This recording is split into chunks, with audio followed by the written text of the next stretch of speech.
Should say recording in progress. Oh, well. Anyway, how many of you all feel like you are comfortable assigning a diagnosis? Like, are you like, okay. Okay. How many of you are like, no way, I'm like not gonna, no, that scares me so bad. Okay. All right. Okay. Everybody feels a little confident. I mean, I still to this day get a little bit nervous about assigning a diagnosis just because oftentimes we're going off one person's report of their symptoms. Absolutely. I think it can get really messy when you, and rightfully so, you have nobody else vouching for this person. And so it's like, gosh, I wish I had somebody else that could like observe what sounds like a manic episode or what observe like what sounds like a psychotic break. Because every now and then I'm just like, oh gosh, was that like a psychotic break? Was that a hallucination? Was that a delusion? But if somebody's telling you something and they're so like, no, it was real. This really happened. And, thought my hamster bit me and, I'll think, no, those things, then it's kind of like, ugh. So that's where I kind of get a little stuck because I'm like, golly, how is that a hypomanic episode? So it's just one of those things that going back, like we really just do our best. And maybe I put this in my little presentation. If I ever assign a diagnosis, I go ahead and say 99% is where I have to turn it in. I inform the client, here's what I have to give to your insurance company. Can you read through it? Here's the code, here's the exact diagnosis. These are the symptoms you reported. And then I'll say, and sometimes I'm just like, here's the criteria. These are the criteria I recorded. And 5 out of 7 have to be present or 4 out of 7. And therefore, that's how I'm choosing this diagnosis. And sometimes they're like, I don't know if that was a hypomanic. I'm not really, it's like, okay, that changes the diagnosis. So that's sometimes where I show somebody like, is this, and sometimes it's like, yeah, absolutely. So I always I'm like so scared of like anything legal. I'm like, oh my gosh, so I always have them, and probably your agencies have some copy of like a release of information. So I'll have them like, okay, I'm turning this into Blue Cross Blue Shield. Can you sign this release of information? Even though we sat there and went over it, I'm still just like, I'm going to dot my I's and cross my T's. So that was that. And it might be in the PowerPoint I'm about to show, but I thought, well, I'm remembering. So I'm going to pull this PowerPoint up here, desktop. Whoop. Hold tight. No. It just pulled up a minute ago. Not sure why it's zoomed. I've got the updated Zoom, by the way. Oh my goodness. Hang on. Okay. All right. Well, I'm going to go a different route here. And I'm not sure why it's working. It just worked because I triple checked it. Try one more thing. Basic. Hold tight with me. I also got a brand new computer. Woohoo. Oh, nope. Oh, nope. Nope. Confidential. Okay. Well, here I go. I'm going to try something different. Okay.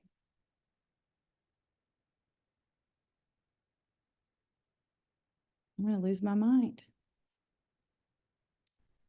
Can y'all see that? Anybody? Can't see you right now, but No, we can't. can't see it. Okay. That's okay. Can you still see me? Yep. Okay. Can you hear me? Yes. Okay. Perfect. Okay. So I'm going to do it this way and then I'll just post the PowerPoint, but it's nothing formal. This is just some questions that like people kind of like emailed me or some questions that I'd had from past classes, and then like 2 questions from my face-to-face class. So I was just like, well, I'll just take the compilation and kind of put it all together. So one of the things I wanted to point out was, every agency, company, inpatient, outpatient, private practice, I think a lot of times we think like everybody does it generally the same. A lot of times we do things really different when it comes to protocol, and hopefully, when you start, it's sort of like you going through like, here's what we use for release of information, or here's how we bill insurance, what have you. So just kind of keeping that in mind, that I'm kind of talking just in generalities here, of just like in general, the next, things I'll talk about are kind of a compilation again from other agencies and what I've heard people do, basically. So someone had asked, are there arguments for using less stigmatizing diagnoses? And they use the word that might haunt someone in the future. Or I use the word like, come up in the future. So I think first we have to, really navigate like less stigmatizing. And then we have, again, what I just kind of talked about, we have an ethical obligation to disclose to the client what their diagnosis is, especially, again, when insurance is going to need one provided in order to determine how many sessions and how long. A lot of times insurances are asking for like updates along the way, which might look like a little progress note or just a simple ongoing therapy. So, and we have to consider, pre-existing conditions and denial for treatment in the future. So that could just look like, what does your insurance company, what would be, ask your insurance company about pre-existing conditions and what denial looks like. So people are like, I don't think my insurance would ever. Probably not, but always good to check. And then the pros and cons of diagnosing. Reasons to diagnose and reasons not to diagnose. So I would just love to hear you all, like, what do you think the pros are of diagnosing? As my dog barks frantically in the backyard. I would assume that allows for billable services. Yep. It's a pro. I feel like it helps give the client like a roadmap of what's going on, understanding of themselves. Yeah. Anybody else a pro? Yeah, I think, more information, and it also helps us to understand, hey, what interventions have worked with like this diagnosis or this population in the past. Yep. Absolutely. Can you think of any cons to diagnosing? Like what could be kind of like the downside? It's fairly common with veterans. There's a monetary value to getting a PTSD diagnosis. So they might get that diagnosis, get their records and run. Okay. Interesting. I hadn't even thought about that. Okay. Any other cons you can think of? It could be like a pretty stigmatized diagnosis, or like it could cause some like harm or questioning of self for the client of like, wait, what? Yeah. Anybody else?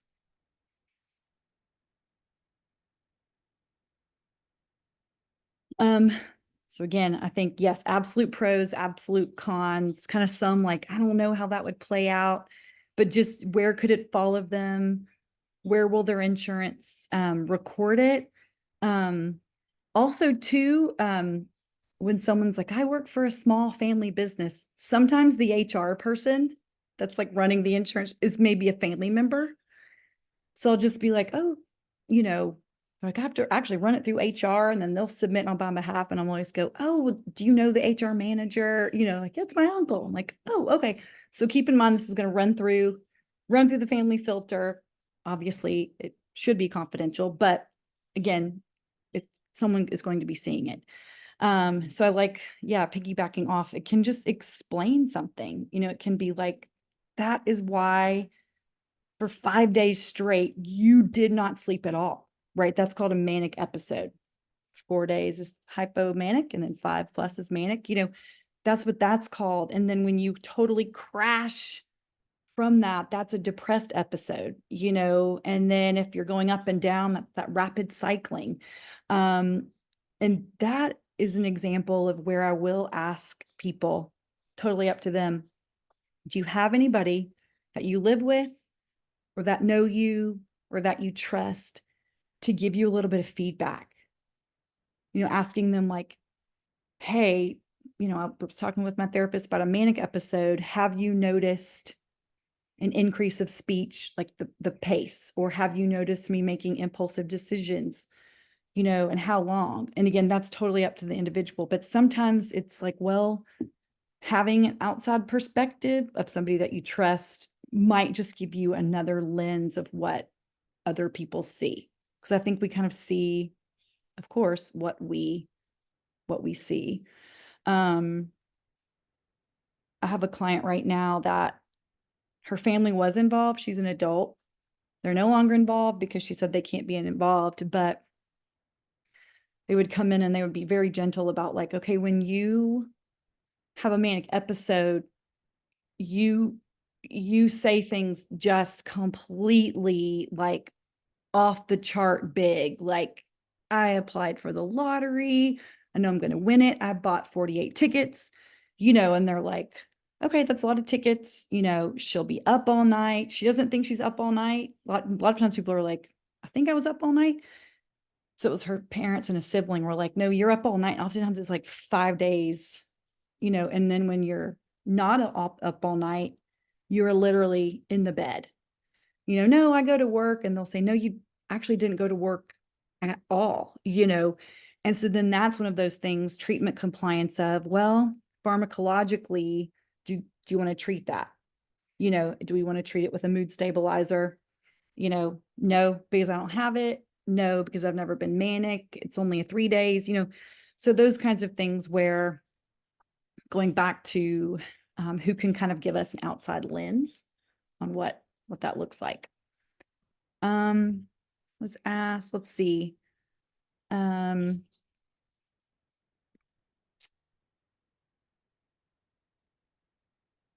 Discussing examples of clients with co-occurring disorders that may require multiple diagnoses and how to prioritize.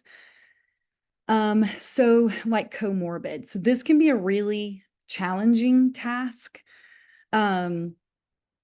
Typically when there is substance use or misuse involved, if a client says it is a problem, we typically start there because we know that substance use disorders can sometimes exacerbate a diagnosis. And just, again, going through a symptom, and again, I don't do like a checklist or inventory, but just like, what are all the symptoms or behaviors or thoughts that we could jot down to kind of help us know, you know, what we're looking at. Not eating, not getting out of bed, isolating, drinking 4 days in a row. And when they're not drinking, they definitely have a little bit of withdrawal type symptoms. So it's like, gosh, okay, you're not eating, not getting out of bed, completely depressed, they report. But also now we know, okay, there is a substance involved. So they're going to stop the substance and they have withdrawal. That's a medical type of a thing where it's like, okay, you would most likely do like a detox. And then oftentimes it's recommended to go into like rehab. We are seeing more and more treatment facilities be able to treat dual diagnoses. And typically those dual diagnoses are substance use, eating disorders, substance use, mood disorders, substance use, anxiety disorders, and I was thinking of one more. I said eating disorders. Yeah. Where we can treat co-occurring disorders at the same time. So that's great news. What we are seeing though is that's great news. A lot of these treatment places don't take insurance. And a lot of like 30-day like rehabilitation. I'm thinking of Cumberland Heights. They pretty much accept all insurances. And it's an addiction treatment center. And a lot of times 30 days is approved. But while you're there, you're not necessarily going to be working specifically on how to handle your anxiety, maybe handle an eating disorder or coping mechanisms. So then it's usually suggested once you are stable or sober, what have you, then perhaps you start working on the depression. And so just sort of how it's, when it seems like a lot, because sometimes when I'm sitting and listening to somebody, I'm like, man, is that anxiety? Gosh, are you not eating because you're just completely depressed? Do we examine body image? Gosh, that sounds like a hypomanic, like it can just seem a little bit overwhelming. How many of you all kind of feel a little bit overwhelmed by that? Like, how do I flesh it out? How do I decide if it's one or the other? How do we decide if it's one or the other? I don't know either. No, I'm just kidding. I don't know. No. That's still one of the biggest like challenges is fleshing out when some of the symptoms overlap. And so I'll oftentimes just take, here's the criteria for depression and symptoms. Here's the criteria for bipolar disorder. Let me start. I usually, and everybody does it different. So this is me just, let me cross off this one. Let me circle this one. Let me measure time. How many days have you felt that way? 3 months, 6 months, all of them have different, time frames of what meets criteria. And then do my best to sort of formulate a diagnosis. And there's a question in the chat. I'm going to get to that one. If a diagnosis isn't required, where they're like, I don't want to use my insurance. I don't need to diagnose. I don't need a specific diagnosis. Sometimes I'm like, phew, okay, then let's treat symptoms. And so that's when I kind of start with like, what are the most presenting severe symptoms? Like, where do you want to start? If you have to keep a job and you can't get out of bed, that's a pretty big, that might have, you may lose a job.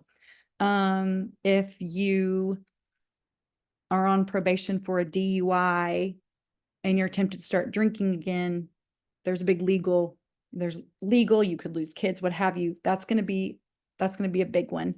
If you're having severe panic attacks and it interrupts your workday or how you parent or how you partner, okay, I never decide the severity. Sometimes clients are like, I don't really know which is worse. And it's like, okay, we can keep fleshing it out. So I always go back to that strengths-based, kind of client-centered, what do you think would be the most severe? Because for me, I'm always like, well, I don't want to assume. Like I've had one major panic attack and I thought I was having a heart attack. Like I was like, oh my God, that was most severe. So I kind of am like, a panic attack. Oh my gosh, that can be feeling like a heart attack. That can kind of stop you in your tracks. But sometimes people know how to manage them already. And it's not as perhaps emotionally or physically or psychologically debilitating. Okay. Are there liability concerns for insurance companies for days covered in treatment, specifically for suicidal ideation, discharging too soon? Did I get that right? Yeah. Yes. So actually recently I had a client that was discharged after 5 days because insurance would only cover 5 days. And typically what I've seen is 10 days to 2 weeks in a hold, basically, for treatment. Mhm. And is that like a psychiatric specific hospital, like for stabilization? Correct. Yeah. Um, well, good news is, Andrew and everybody else, a lot of times it's kind of like that's a system issue. And that system is protected by liability, malpractice insurance, what have you. So and maybe you can speak to this, Andrew, back at Parthenon Pavilion, what I would see was when there was like a denial of insurance coverage, typically the social worker, case manager, psychiatrist would try to advocate for like 2 to 3 more days. Let's get a little bit more stable. Some do pro bono after a certain amount of days. It sort of kind of comes back to that system of where this system is kind of governing those decisions. Does that help? I don't know if that was answered your question. I think so. I think the main problem is that we see a lot of people with TRICARE, so they're pretty strict on what they allow, and I haven't heard of at least the facilities near us doing any advocating for extra days or letting people stay for free, but definitely something for me to look into. Yeah. I only speak to that on one experience of working at St. Thomas. Now it's there's St. Thomas Midtown, St. Thomas, what have you. And if there was one floor, it was 3D, I'm not sure what it is now, that was the psychiatric floor. St. Thomas being like they have, gosh, they raise money for this type of thing. That's when it would just be like, okay, we can give them 3 more days because they have partial coverage, or we can give them 2 more days because they have no coverage. So that's where I kind of saw that leveraging take place, was at my only experience, which is St. Thomas, but they're all so different. Yeah. Yeah. Anybody else? That. I'm going to jump back to my very blank, brief PowerPoint. So just FYI, don't forget, I can't see you, even though you can see me. So just if you're like, wait, hold up, just call out my name. Yeah. Okay.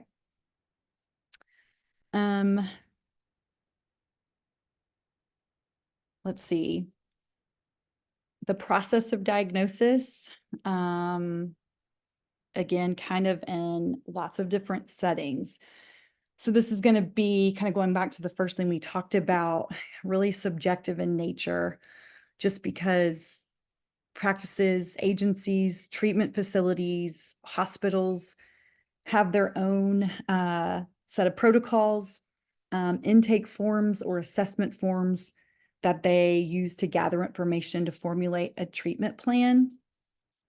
So typically, if it's going to be inpatient, and Andrew, probably you can speak to this, kind of on like day one, it's like lots of intense intakes and assessment, because probably to stay for optimally 2 weeks, you're going to have that diagnosis for insurance to approve, the stay. Or round one at Cumberland Heights is assessment for a substance use disorder, misuse, to get that 30-day approval. Outpatient agency, it's really, again, kind of subjective, because really we're able to start where the client is. It could take anywhere from 1 to 2 sessions just to gather mental health history, family history of mental health, kind of an overview of just sort of like along the way, past diagnoses, why they were diagnosed, until we can kind of start to set a treatment plan or some sort of any type of plan to put in place. I I really, um, I like to know family history, and no, not all of the disorders are genetic. No, we still sometimes don't know, is it nature versus nurture? You know, if you grew up in a household with a caregiver or parent or what have you that was just high anxiety, you know, sometimes parents are like, can they catch it, or did I catch it? We don't know, because we don't just like catch mental illness, but could it influence future diagnoses? So that's where, again, it kind of looks different on where you start. But just depending on assessment forms, again, in protocol, I do like to get overall family history, history of former diagnoses, and if they remember maybe why they were assigned that diagnosis, because it's been really interesting. And someone's like, yeah, I had a previous diagnosis of blah, blah, blah. And I'm like, oh gosh, okay. Well, do you remember, how long it took for that to be diagnosed? Or do you remember the specific criteria? Because there's 8 criteria and you only need 4, so what did that look like to get that diagnosis? What have you? I still try to get by with adjustment disorder. I try to slip that one through the cracks as much as I can. So that's a diagnosis that's kind of disappeared, but insurance companies are still approving it. Sort of vague, and kind of a diagnosis. They don't always approve it, but I still will try to slip that one through the cracks. The catch-all, yeah, it is the catch-all, absolutely. It encompasses a lot. So I still try to use that. I'm gonna give you a little paranoia tip here. I still do handwritten notes, handwritten assessments. I still do I love a good genogram, and I'm not sitting there doing the line, whatever, but I love to quickly like sculpt it out when it's like, yeah, oh my gosh, yes, my mom had postpartum depression. My grandmother had postpartum depression. My great grandmother did. And it's really interesting with postpartum depression, because when it goes back 50 years, what happened when a woman would come home and have a depressed episode after they had a baby? What would they do?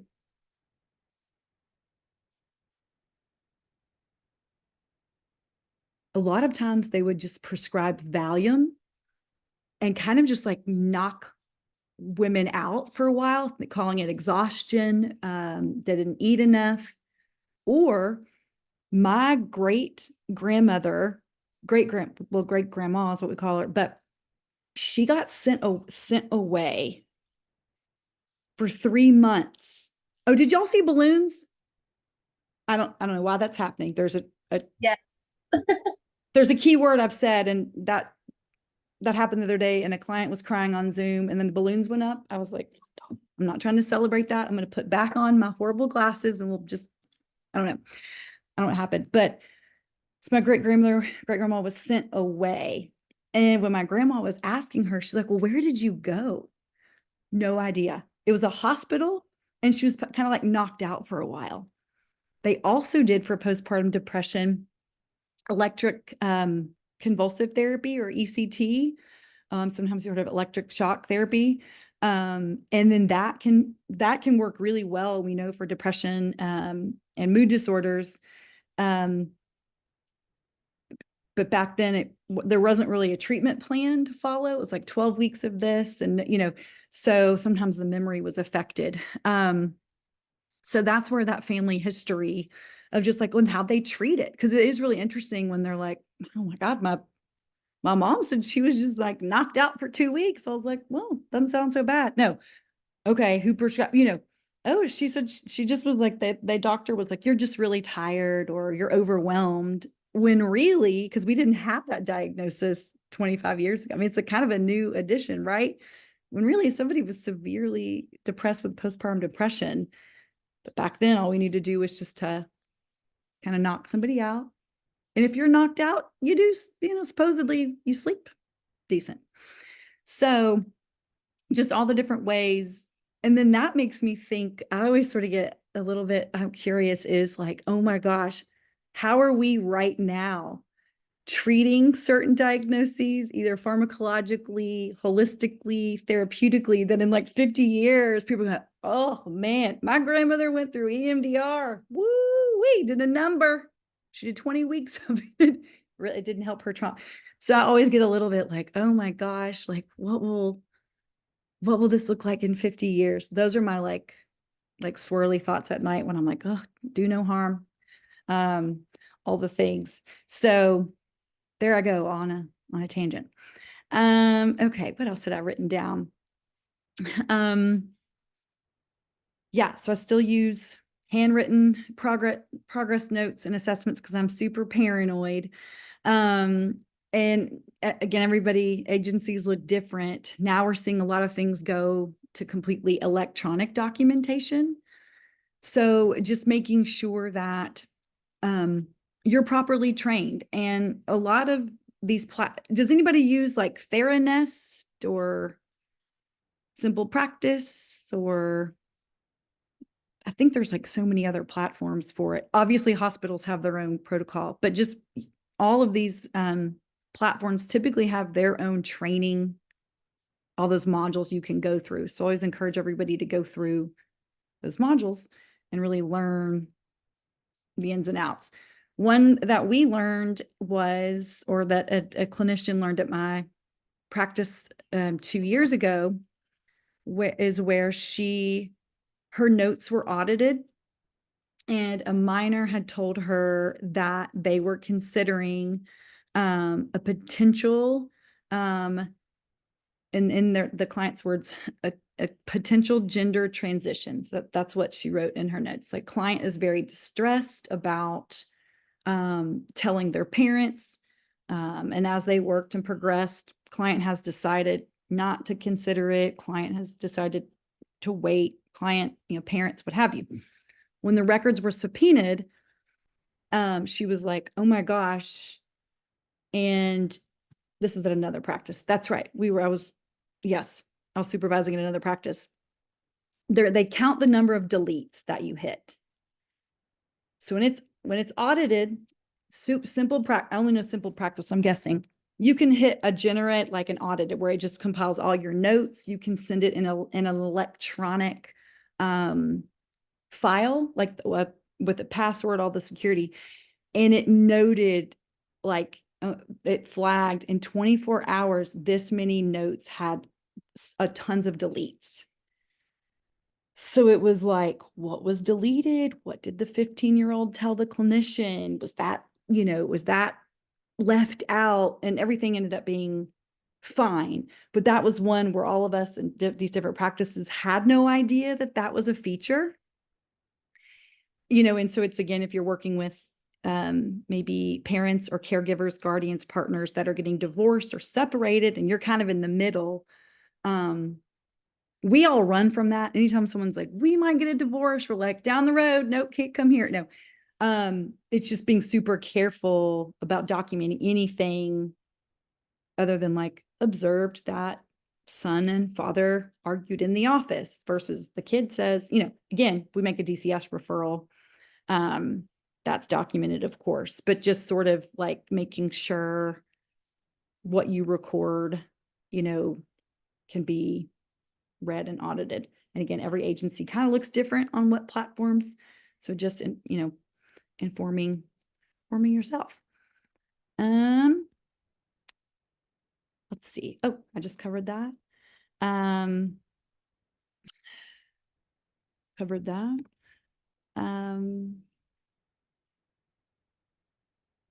If you have a client, this was asked to me, if you have a client that comes to you having previously been diagnosed with a mental health disorder, are you obligated to maintain that diagnosis in your own documentation? How does that work? What if you don't agree? So you could obviously make a note of it.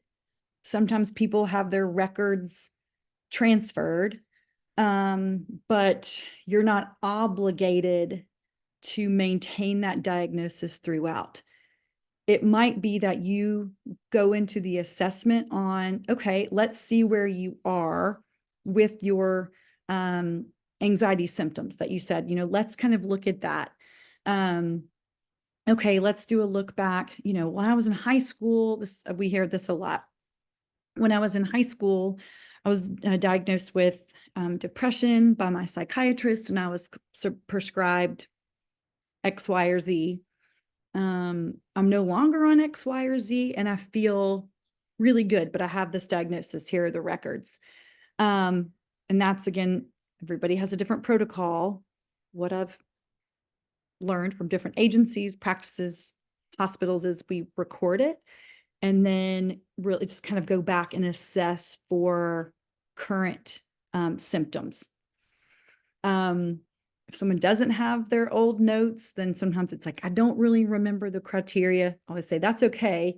Here is the criteria for anxiety disorder or mood disorder. Let's kind of go back through, talk about a definition or what that means or what that looks like.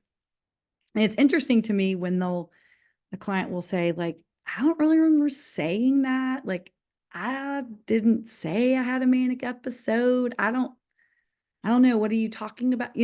Like, so I'm like, oh my gosh, and deep down, I'm like, who'd you see? No, not ever asked that. Sometimes it just says, and so I'll say, okay, let's like walk back through where you are in the here and now. Sometimes people will ask you, can you call my psychiatrist from 5 years ago with a release of information? Yes. Or can you call my current psychiatrist because I was diagnosed, I don't really understand why I was diagnosed. Release of information. I will sometimes hop on and just say, this is what I got in the way of criteria, and then this was diagnosis that they said that you had assigned them, educated, can you help me understand? So lots of times it's about collaboration, especially when it comes to kids. So can you think of any diagnosis in childhood where you would have like a multi-team system approach to forming a diagnosis?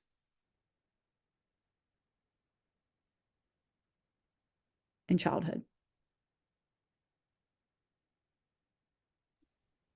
I think you could do it with a lot of them. So typically we see ADHD and ODD linked together. And just from what I've heard, ODD is like the most overdiagnosed thing. And even autism spectrum disorder is another like multi-person observation. Yes. Yep. Okay, so ADHD, ODD, autism spectrum disorder. Anything else you can think of in childhood? Kind of those early, like primary school. I can't think of anything else, but I was like, oh, did I miss something? But yeah, we've got caregiver or parent. We've got the teacher. We have the pediatrician. We have sometimes like the school nurse if they've constantly upset stomach. We have a lot of different people weighing in on that. Oh, and we have the school social worker.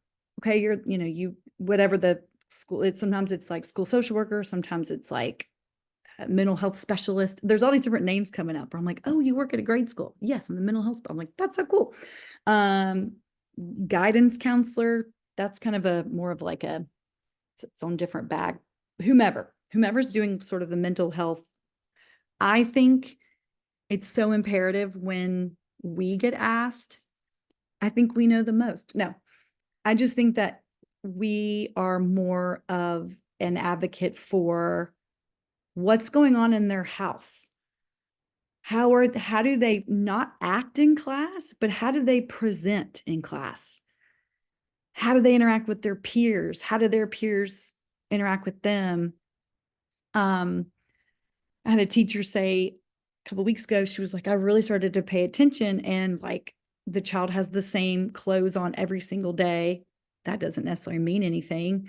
But maybe, if you haven't bathed in a while, or they have started losing weight. They definitely seem exhausted. They have bags under their eyes. So, it's like they have ADHD, or they're just not participating. Like they never pay attention. They don't turn in their homework. They shout in class a lot. They're very defiant. What's going on at home or what's going on in their living situation that could contribute to some sort of presentation behavior or affect. And I think, Andrew, you made it the point of oppositional defiant disorder. So when you read the criteria of oppositional defiant disorder, it can be a little like, when you read it, you're like, oh my gosh, they do that. Oh my gosh, that's severe behavior problem. Oh my gosh, they can really act up with their peers. We work really hard to, not if it's needed, yes. But sometimes when kids are like bad kids, they disrupt, they disrupt behaviorally, they interrupt in class. They drive a teacher crazy, right? You hear a teacher, they're driving me insane. Well, that goes in the school file. And what can happen if the 4th grade teacher and the nurse and the pediatrician, what happens if everybody is like ODD? What happened? What could happen to that kid?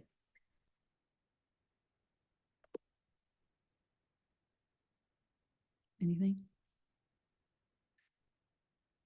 Maybe something is overlooked, like nutrition or something going on at home or that's not visible, right? It doesn't mean that you're not being abused if you can't see it. It could be that the 5th grade teacher sees that and she already has a preconceived notion of like, oh, you better watch out for little Katie Veit. She's going to be disrupting class and you're going to have to keep your eye on them. Depending on the teacher, you know, it might be like, oh my gosh, you already kind of have that like, ah. Or as we have seen in some schools, we're asking to do a lot of education around stigma and mental health and assigned diagnoses, and not to treat necessarily the ODD, like treating the human. How can we help this human cope? How can we give them consequences? I don't like consequences. How can we, basically, it's so cliche, be the best version of themselves? That sounds super corny. I guess not write them off, like, you know, or they just kind of go year to year and just are known as like the behavioral problem. Now, that's not to say that they might not have behavioral problems, but still, I think we do a lot more of the like advocacy part when it comes to something that could come with a stigma. Okay, we can back through. So don't forget, I can't. All right. I'm looking back through my notes to see if I missed anything, if I've heard. Okay.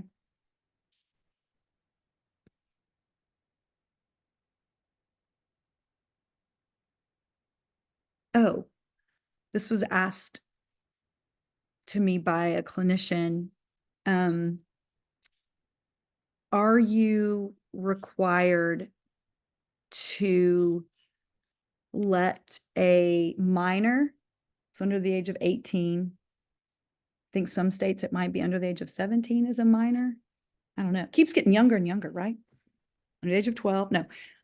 Are you required to tell them their diagnosis? Listen, you probably told maybe their guardian, their parent, or their caregiver, hey, this is what, we're putting this on the insurance form because we've got to get approval for like extra time, yada, yada.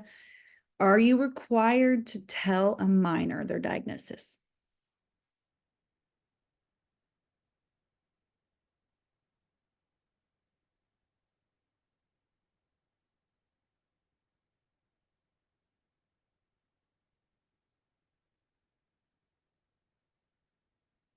It's tricky.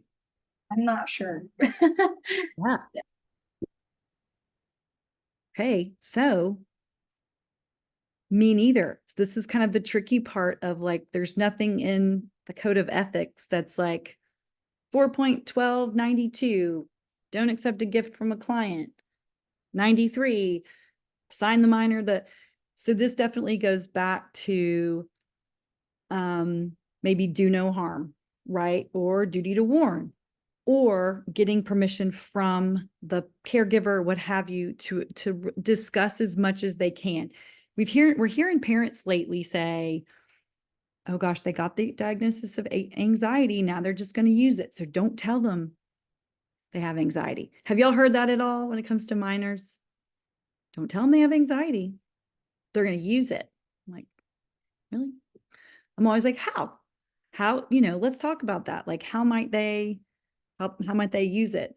They've sat here and told me all these symptoms of anxiety. Nowadays, there's this thing called TikTok, the talk of the tick. That is the best way to get diagnosed right now with a mental. I'm just kidding. But that's a lot of times where with information that could be from 5 years old to, 90, 122, where you go to kind of see perhaps like symptom matching. So oftentimes I'll just ask parent, I don't see minors anymore. I hate kids. I'm just kidding.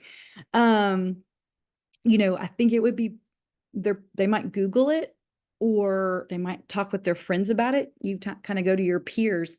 Let's do our best to kind of inform them. You said this symptom, you've not been sleeping, not been hungry. You're in, other days you're in bed all day. Let's kind of talk through that symptomatically, so they can be informed what the symptom is. So it's really interesting, how a caregiver, or parent, or guardian, it's like, don't tell them, absolutely not. Let's see, the TikTok, that's funny. The TikTok SM5, that's hysterical, because I really feel like more and more, and I'm a makeup fan, TikTok, learn how to do makeup, but I have more and more.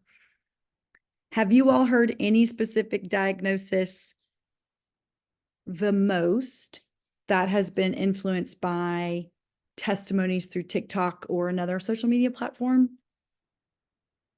Andrew, what's kind of been coming through the filter?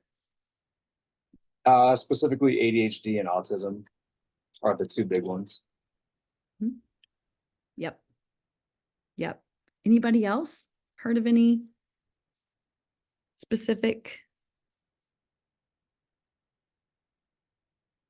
Those are definitely the biggest two that I've heard. And again, I only see adults. And again, there's just like so many quantifiers and descriptive language around, well, that seems a little autistic. I'm like, so I always go, what does that mean? I'm not sure. I'm like, okay, expand on that. What was presented? Where'd you hear about that? That seems a little, that's kind of like, okay, expand on that. Because sometimes it's, well, people say I'm really weird. Okay. And it's this just like the way I act in social situations, I can be awkward and weird. And it's like, well, maybe your self-confidence is low. There could be other kind of like, or maybe somebody made fun of you in a social situation and you just feel awkward because of the way, that does not mean someone doesn't have the diagnosis, but really trying to flesh out, give me some examples, social situations, education or occupational, kind of feedback you've given that you've matched up with the TikTok DSM-5 TR. All right, I've done like a window shopping, kind of like a drive-by of all the shops. Any questions? I'm giving you a lot of information. Any questions or comments?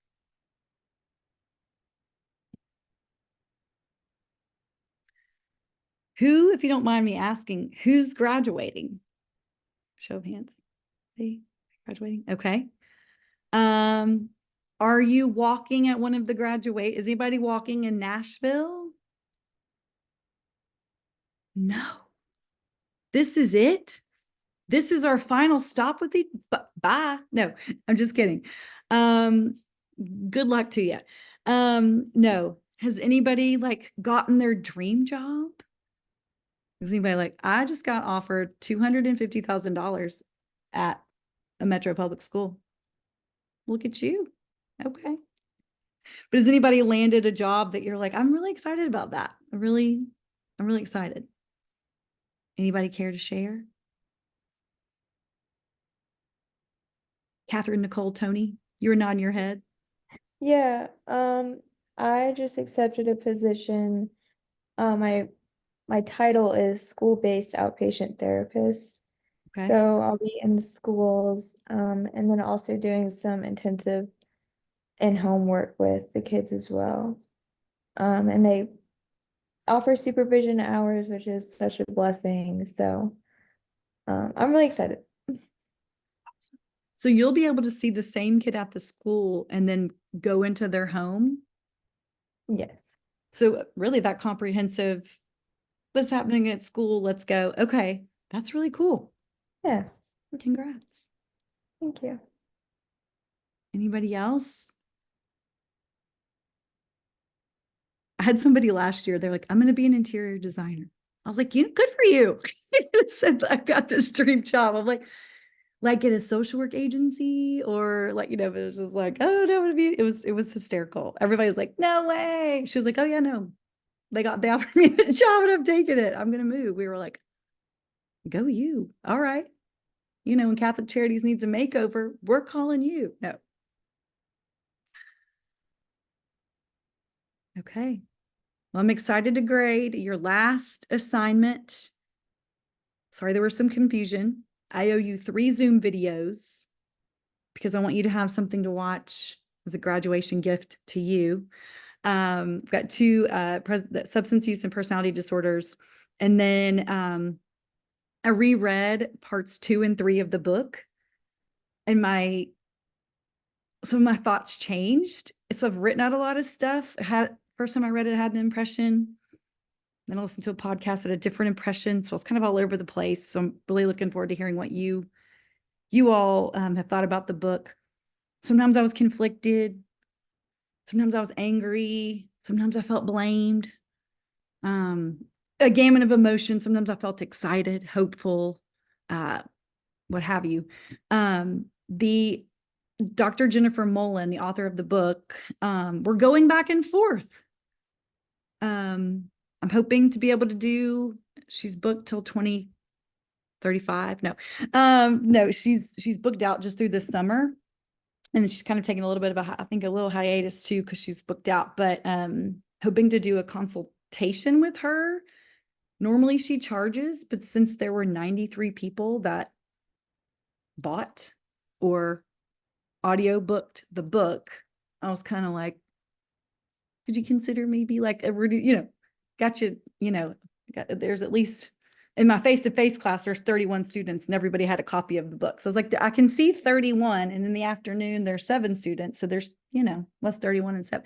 There's that many people that I can see, but then with online, people being like, I listened to it and then I bought it. So all that to say, I'm hoping to get some time with her. And I've got just different questions that people have even asked in their reflections of like, I'm so curious about that. So I've kind of tried to like highlight those of just like, I never even thought about that. That's a really great question, or I have a colleague in the community that's reading it or finished it. And she had like 5 different, I missed all of it. I was like, where'd you read that? I read a different book. No, but I was like, that's a really great question. So I'm hoping 1, that I'll get to meet with her, and 2, that she would let me record it.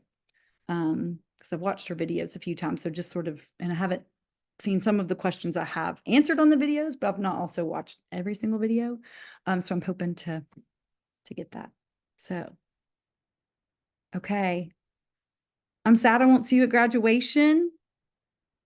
I always ask, it's not there's nothing left that's required of this class, but if you do like come through Nashville or you want to grab coffee, or you are like, I moved to Seattle, I own a zoo. I'm like, good for you. It's kind of social work. And so, or I'd love to hear where you land, your job and what you do. Colleen, you didn't raise your hand as graduating, right? Are you hanging out another year? Have another year. Yes, Okay. next year. Okay. Well, Yes. keep plugging along. Maybe our paths will cross. But just keep me, if you feel like letting me know where you landed. All right. So, yeah. And then Colleen, maybe we'll run into each other sometime. Yes. Who knows? Who knows? All right, y'all have a good night. Thank you. You're welcome. I'll send you pictures from the hamster funeral.